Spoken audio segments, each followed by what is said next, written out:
Happiness. Happiness is not something you postpone for the future. It's something you designed for the present. Ram Ram भाई सारे ने। मैं दीपक हुड्डा।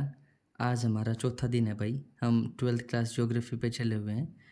मैं रोज़ एक वीडियो डालता हूँ आप सबके लिए। 3 दिन में हमने बस बुक के टाइटल को समझा। हमारी बुक का नाम था भाई फंडामेंटल्स ऑफ ह्यूमन ज्योग्राफी। 3 दिन लगाए हमने धीरे धीरे करके हर एक वर्ड को समझ के इस पूरे बुक के टाइटल को कवर कर लिया। आज से हम अपने फर्स्ट चैप्टर की शुरुआत करते हैं। फर्स्ट चैप्टर का नाम है भाई नेचर एंड स्कोप। किसका? ह्यूमन ज्योग्राफी का। ह्यूमन ज्योग्राफी के नेचर एंड स्कोप को समझने से पहले या ह्यूमन ज्योग्राफी के नेचर को समझने से पहले मैं आपको थोड़ा सा पीछे लेके चलता हूँ। पीछे मतलब 11th क्लास में। 11th क्लास की बुक का नाम था भाई fundamentals of physical geography. 12th class की बुक का नाम है हमारा फंडामेंटल्स ऑफ ह्यूमन ज्योग्राफी। यहाँ से हमारे मन में एक प्रश्न उठता है कि जो ये फिजिकल ज्योग्राफी है, जो ये ह्यूमन ज्योग्राफी है, ज्योग्राफी का ये एस्पेक्ट इम्पोर्टेंट है या ज्योग्राफी का ये एस्पेक्ट इम्पोर्टेंट है? मतलब फिजिकल ज्योग्राफी ज़्यादा इम्पोर्टेंट है या ह्यूमन ज्योग्राफी ज़्यादा इम्पोर्टेंट है? तो इस सवाल से एक वर्ड आगे निकल के आता है ड्यूलिज्म, या हम कह देते हैं उसको डायकोटमी। हिंदी में अगर मैं बात करूँ तो उसको कहते हैं द्वैतवाद। मतलब इस एक प्रश्न से द्वैतवाद की शुरुआत होगी। द्वैतवाद क्या है? दो चीज़ों के बीच में वाद विवाद। वो दो चीज़ें कौन सी हमारे यहाँ पे? फिजिकल और ह्यूमन। तो कुछ ज्योग्राफर्स ने क्या कहा? कुछ ने कहा कि भी जो फिजिकल एस्पेक्ट है ना वो ज़्यादा इंपॉर्टेंट है। कुछ ने कहा ना ना भाई ऐसे कैसे कह रहे हो आप, जो ह्यूमन एस्पेक्ट है वो ज़्यादा इंपॉर्टेंट है। और ये वाद विवाद बढ़ता ही चला गया। अगर मैं इस ड्यूलिज्म को ज्योग्राफी के कॉन्टेक्स्ट में देखूं, मतलब subjected to the debate of dualism, तो ये वाद विवाद इतना ज़्यादा बढ़ गया, ये ज्योग्राफी तक आ गया। और ज्योग्राफर्स ने क्या कहना शुरू कर दिया? कुछ ज्योग्राफर्स ने कहा कि जो ज्योग्राफी है ना वो नोमोथेटिक है। कुछ ने कहा नहीं भाई वो ईडियोग्राफिक है। अब ये कौन सी कहानी आ गई भाई? नोमोथेटिक मतलब लॉ मेकिंग। मतलब उन्होंने कहा कि भाई ज्योग्राफी के अंदर थ्योरीज हैं भाई बहुत सारी, ठीक है, पर कुछ ने कहा रे कैसी बातें कर रहे हो यार आप, उसमें तो थ्योरीज हैं ही नहीं, उसमें तो सारा का सारा क्या है? डिस्क्रिप्शन है। वो क्या है? वो डिस्क्रिप्टिव है, चीज़ों का वर्णन है कि ये चीज़ ऐसे हुई, ये चीज़ ऐसे हुई, ऐसी चीज़ों के बारे में बता रखे। फिर कुछ ज्योग्राफर्स आए, उन्होंने क्या बोला? उन्होंने बोला कि ज्योग्राफी भाई रीजनल स्टडी है। मतलब पूरे संसार को दो भागों में बांटकर स्टडी करना।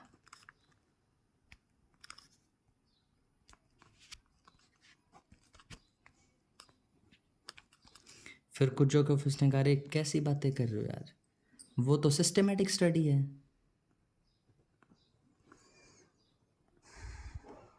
मतलब पूरे वर्ल्ड को एक यूनिट मान के, मतलब वर्ल्ड एज अ होल, पूरे पूरे संसार को एक मान के अध्ययन करना, ठीक है। तो ये ऐसे वाद विवाद चलता चला गया।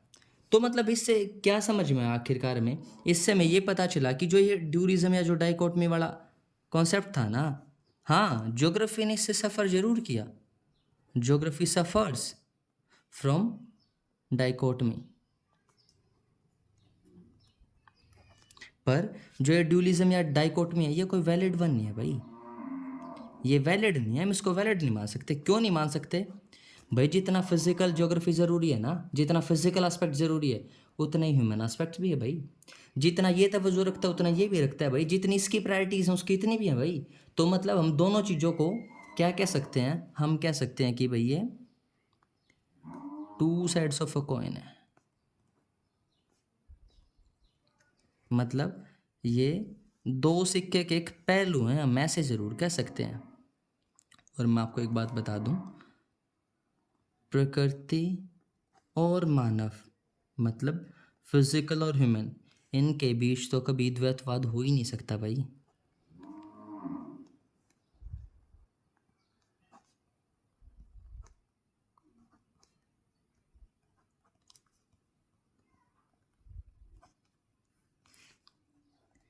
ये दोनों तो आपस में इतनी जटिलता के साथ जुड़े हुए हैं।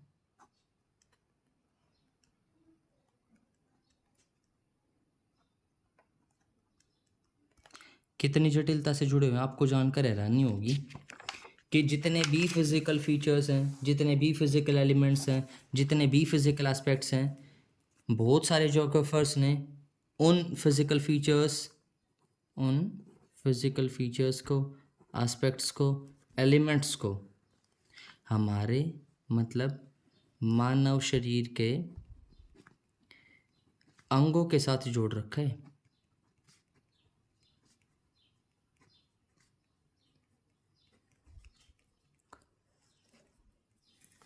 कैसे?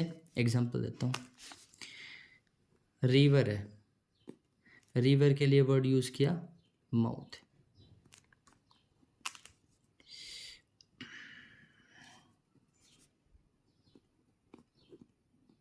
नेक शब्द यूज किया गया इस्थमस के लिए। इस्थमस क्या होता है भाई? इस्थमस एक ये हमारी पतली पट्टी। इस्थमस क्या होता है? नैरो स्ट्रिप ऑफ लैंड जो किसको जोड़ती है? That connects to larger land mass. मतलब एक पतली सी पट्टी जो दो बड़े लैंड मास को जोड़ती है, और जो ये लैंड मास हैं ये पानी से भरे हुए हैं। एग्जाम्पल है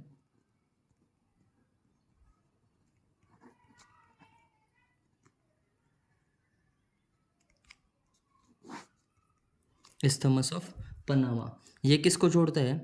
ये नॉर्थ एंड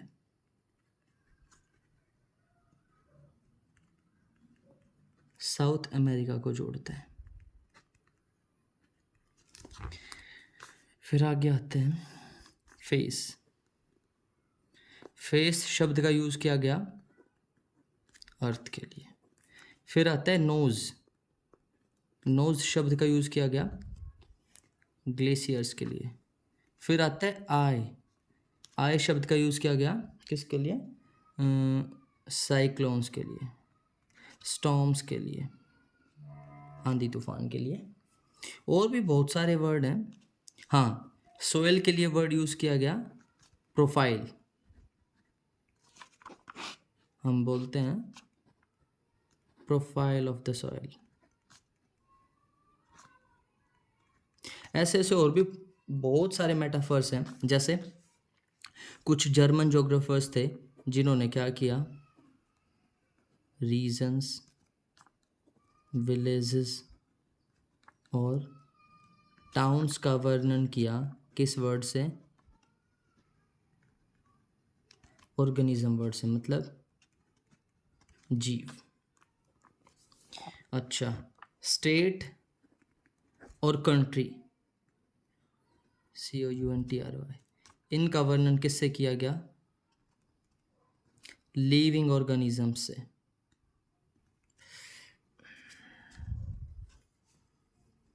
जर्मन ज्योग्राफर्स द्वारा।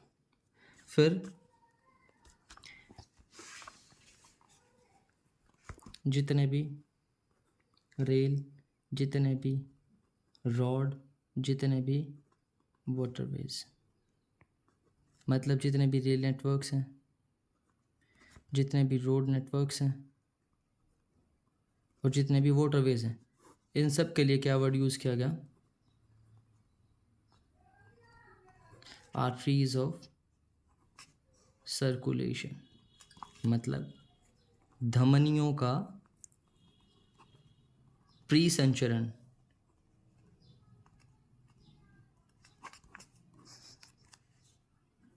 Arteries, veins.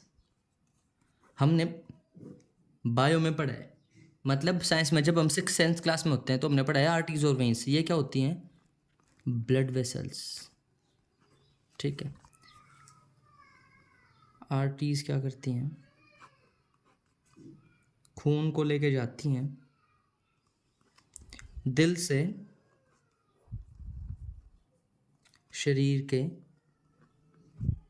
विभिन्न हिस्सों में।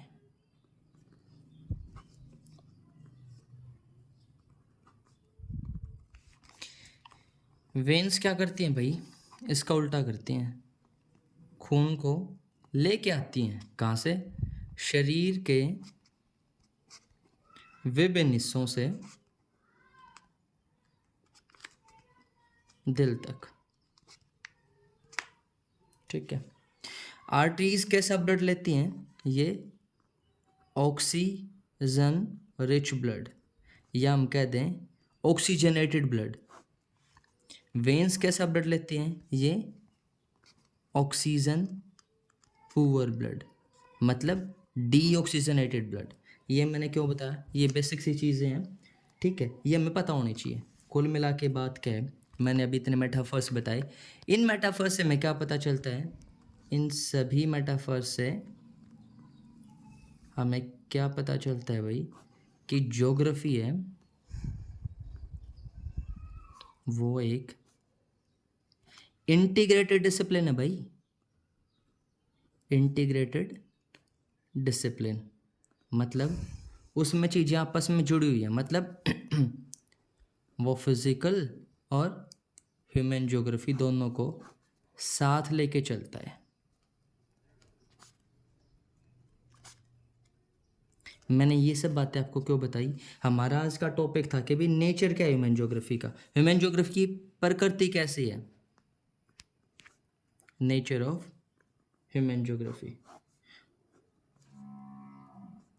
It studies the interrelation between physical and human aspects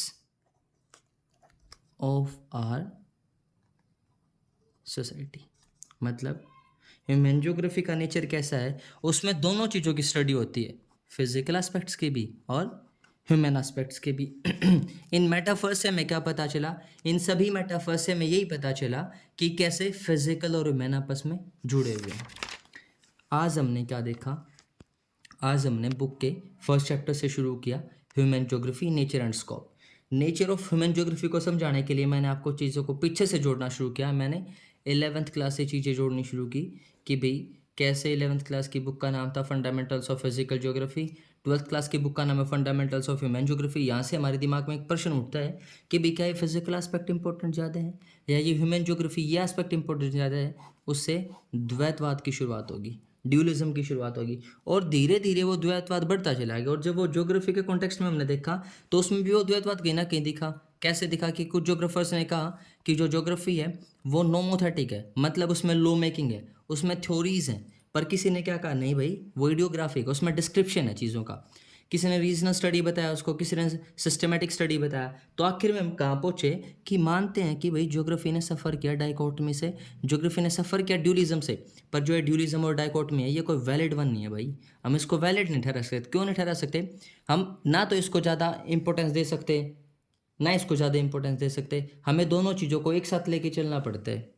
तो हमने उसी के लिए बहुत सारे मेटाफर्स का यूज़ किया, जैसे रिवर के लिए माउथ का, इस्थमस के लिए नेक का, इस्थमस क्या है फिर मैंने आपको बताया, अर्थ के लिए फेस का, ग्लेशियर्स के लिए नोज़ का, रीजन्स वेरेस टाउन्स के लिए ऑर्गेनिज्म का, और rail networks, road networks, waterways के लिए आर्टरीज ऑफ सर्कुलेशन का। इन सभी से हमें क्या पता चला? इन सभी मेटाफर्स से हमें पता चलता है कि जो ज्योग्राफी है वो एक इंटीग्रेटेड डिसिप्लिन है, मतलब उसमें जितनी इंपॉर्टेंस हमें फिजिकल को देनी है, सिमिलर इंपॉर्टेंस हमें ह्यूमन को भी देनी पड़ेगी, तभी हम आगे बढ़ पाएंगे। और यही नेचर है ह्यूमन ज्योग्राफी का। नेचर के प्रकृति कैसे ह्यूमन ज्योग्राफी की? वही प्रकृति है जिसमें दोनों चीज़ों की स्टडी होती है, फिजिकल एस्पेक्ट की भी और ह्यूमन एस्पेक्ट की भी।